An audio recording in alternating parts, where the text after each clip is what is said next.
Nellore central jail నుంచి విడుదలయ్యారు పిన్నెల్లి రామకృష్ణారెడ్డి. దీంతో jail దగ్గర పోలీసులు భారీ బందోబస్తు ఏర్పాటు చేశారు. జైలు నుంచి బయటకు వచ్చిన పిన్నెల్లిని మాజీ మంత్రులు కాకాణి గోవర్ధన్ రెడ్డి, అనిల్ పలకరించారు. ఆ వెంటనే ఆయన వాహనంలో అక్కడి నుంచి వెళ్లిపోయారు.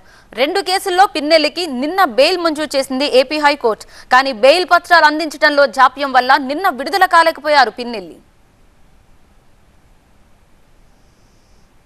రకరకాల కేసులు బనాయించి చంద్రబాబు సర్కార్ పిన్నెల్లిని దాదాపు 2 నెలలు జైల్లో పెట్టిందని మాజీ మంత్రి కాకాణి గోవర్ధన్ రెడ్డి విమర్శించారు. ఇలాంటి ఆలోచనలు మానుకోవాలని చంద్రబాబుకు హితవు పలికారు. అభివృద్ధి, సంక్షేమాన్ని అమలు చేయమని చంద్రబాబుకు ప్రజలు అధికారం ఇచ్చారని గుర్తు చేశారు. ఈరోజు హైకోర్టు తీర్పునిచ్చి బెయిల్ మంజూరు చేసింది. దాన్ని బట్టి ఈరోజు అధికారులు విడుదల చేశారు. మేము అనుకుంటున్నాం, మేము ఆశిస్తున్నాం, చంద్రబాబు నాయుడికి మంచి బుద్ధి ప్రసాదించాలని ఆ భగవంతుని కోరుకుంటున్నాం. ఎందుకంటే మరలా నిన్న పోలీసులను తరలించి ఏదో మరొక దొంగ కేసు చిత్రీకరించి దానిని నమోదు చేసి మరలా జైలుకి పంపించాలనేటువంటి ఆ దుర్మార్గపు ఆలోచనలు, ఆ దుర్మార్గపు పోకడలు మంచిది కాదు ప్రజాస్వామ్యంలో. కాబట్టి ఏదైతే నువ్వు ఈ రోజు చేస్తావో గుర్తుంచుకోవాల్సింది, మరలా తిరిగి అవే రోజులు పునరావృతమవుతాయి.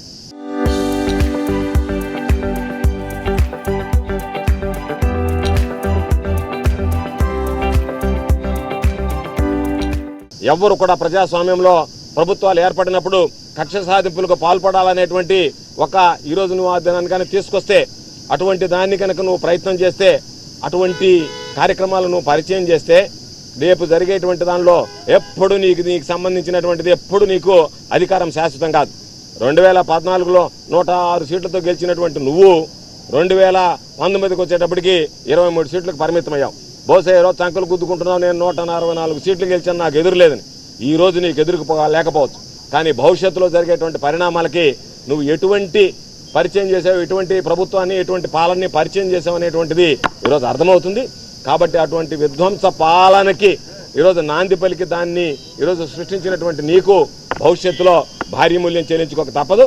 కాబట్టి అధికారులు కూడా మేము కోరుకునేది, మీరు చంద్రబాబు నాయుడు చెప్పిందల్లా విని, చంద్రబాబు నాయుడు వల్ల చెప్పి రేపు బలి పశువులు కాకండి అని చెప్పి అధికారులకు మేము ఈరోజు తెలియజేస్తున్నాం.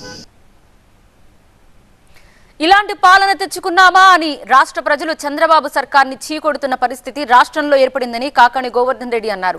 పరిస్థితి ఇలాగే ఉంటే రాష్ట్ర ప్రజలు ప్రభుత్వంపై తిరగబట్టం తథ్యమని హెచ్చరించారు. షహబాష్ చంద్రబాబు నాయుడు అనిపిస్తానని చెప్పినటువంటి చంద్రబాబు నాయుడు ప్రజలు చీకొట్టుకునేటువంటి విధంగా, చీచి ఇటువంటి వాడికి ఎందుకు ఓట్లు వేసాం అనుకునేటువంటి విధంగా, ఇటువంటి ప్రభుత్వాన్ని ఎందుకు తెచ్చుకున్నాం అనేటువంటి విధంగా, ఇటువంటి పరిపాలన ఎందుకు తెచ్చుకున్నాం అనేటువంటి బాధపడేటువంటి విధంగా ఈరోజు చంద్రబాబు నాయుడు ప్రయత్నించడం జరుగుతుంది. కాబట్టి మరలా చెప్తున్నాం, కేసులకి, అరెస్టులకి, జైళ్ళకి భయపడేటువంటి వ్యక్తులం కాదు. నీ మీద నువ్వు చేసినటువంటి తప్పిదాలను ఎప్పటికప్పుడు ఎండగడతాం. నువ్వు ఏ విధంగా ప్రవర్తించినా సరే, అధికారం నీ చేతిలో ఉంది కదా అని ఎవరి మీద కేసులు పెట్టడానికి ప్రయత్నించినా, ఎవరి మీద కక్ష సాధింపులకు పెట్టుకున్నా సరే ధైర్యంగా ఎదుర్కొనేటువంటి మనోధైర్యం మా నాయకుడు మాకు ప్రసాదించాడు. కాబట్టి తప్పనిసరిగా రాబోయేటువంటి రోజుల్లో వైఎస్ఆర్ కాంగ్రెస్ పార్టీ శ్రేణులంతా నేను అనుకుంటున్నా, ఇదే కూడా కొనసాగితే, ప్రజలు రోడ్డు మీదకి రావడం మొదలు పెడితే బహుశా చంద్రబాబు నాయుడు పరిపాలన కూడా 5 సంవత్సరాల కాలం పాటు చేయడం కూడా ప్రశ్నార్థకంగా మారేటువంటి పరిస్థితి ఏర్పడుతుంది. అటువంటి పరిస్థితులు ఆంధ్ర రాష్ట్రంలో ఉత్పన్నమవుతున్నాయి. ఎన్నడూ లేనటువంటి శాంతి భద్రతల సమస్యలు తలెత్తున్నాయి. మీరు ఈ రోజు అనుకుంటున్నారు ఇక్కడ ఉన్నటువంటి పోలీసు యంత్రాంగం చాలదు, నీ దగ్గర పనిచేసేటువంటి పోలీసులు సరిపారు, నీ దగ్గర పనిచేసేటువంటి అధికారులు చాలరు. ప్రజలు రోడ్డుకి కడుపు మండి దీన్ని వ్యతిరేకించడానికి పూనుకున్న రోజు భారీ మూల్యం చెల్లించుకోవాల్సినటువంటి పరిస్థితి ఏర్పడుతుంది. నువ్వే ఆ రోజు ఆలోచన చేయాల్సినటువంటి పరిస్థితి ఏర్పడుతుంది. పశ్చాత్తాపడాల్సినటువంటి పరిస్థితులు ఏర్పడతాయి.